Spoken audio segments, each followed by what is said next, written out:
Hi everyone, this is Keith with gravecarebusiness.com, and part of the grave care services that we provide are photographic and videography services for gravesites and tombstones and mausoleums, and also sometimes for the ceremonies themselves.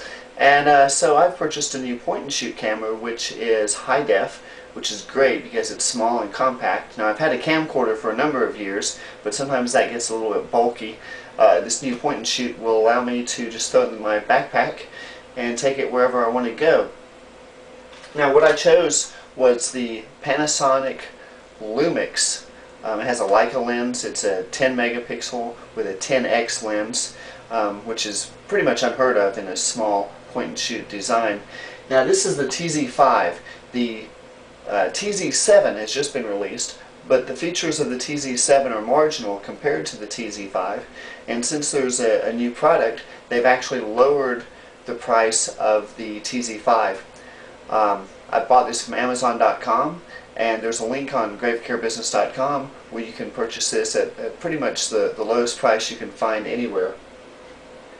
I purchased an 8 gigabyte SD card along with the camera, and the total price including tax and shipping was about $244.61.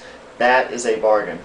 Alright, let's start with the SanDisk card. Now, this is an 8 gigabyte SD card with, it's a class 6 card. The high-def video that comes from the camera needs a high-speed card, and class 6 should handle the high-def with no problems. This particular package came with a reader. Now, if you have an old reader, it may not work with high capacity, so make sure that your reader will work. This is a great bargain right here. This is $24 through Amazon.com. Okay, let's put that to one side, and I'm going to show you the Lumix. Now, the first thing I notice about this box is it's heavy. There's a lot of product in here. Obviously, it's packed well.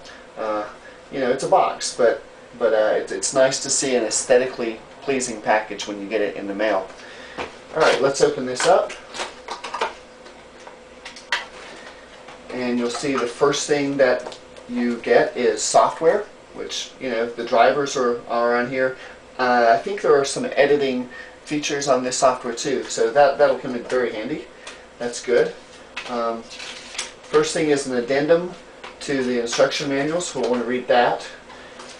And the instruction manuals themselves. Now, this is a nice substantial package of instructions. This camera has a lot of features, and I'm sure they're all detailed pretty well here in the instruction manual. Good. Okay, looking forward to reading that in a few minutes.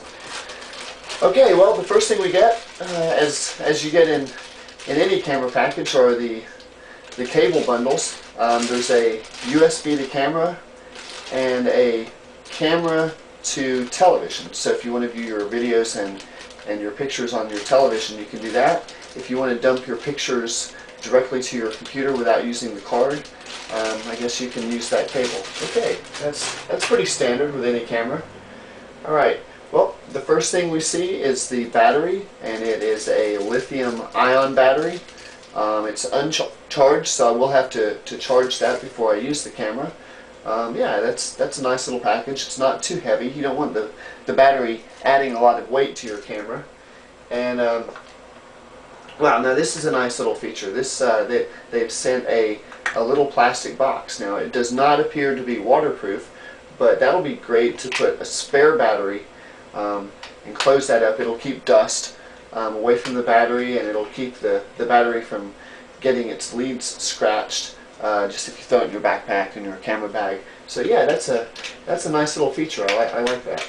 That's good of them to include that.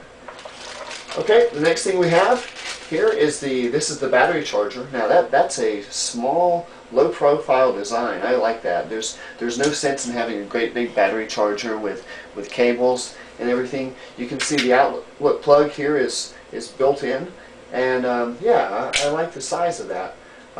Now, you will have to charge the battery outside of the camera. You can't charge the battery while it's still in the camera. So more than likely I will purchase an additional battery, and so that way I'll have two. One will be charging while the other one's in the camera. But yeah, that's going to come in very handy. I like that charging system. It's better than those big bulky ones. Typical lanyard here to keep your camera from falling. I always keep the wrist strap on my arm just in case the camera should drop. I think that's highly recommended that you always use the lanyard. Yeah, okay, that's pretty typical. All right, let's get right to the main camera here. Just put that box to one side.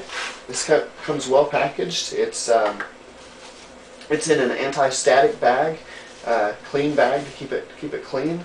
And I tell you, the first thing I notice about this camera is it's not a heavy camera, but it's a substantial camera. There's a lot of weight here. You know that you have something in your hands when you're using this camera. It's not like one of those cheap point-and-shoot cameras, you know, that you buy for $100 at the retail store. This is a great-looking camera. It's nice profile. It's got a big Leica lens here and a large display, high-resolution display on the back. All of the instruments, on the top, look pretty good. I'm impressed with this. I'm going to look forward to really trying this out, and I will be recommending this. So far, I'm recommending it, and when I find out how well it takes pictures and how well it does high-def video, I'm really looking forward to doing the high-def video, especially. So, if you're running a grave care business and you're looking for a small point-and-shoot camera, you may want to look at the Panasonic Lumix, and this is the TZ5. Look on our website, Grave Care Business, search for photography, and you'll find this with links to Amazon.com. Okay, see you later. Thank you.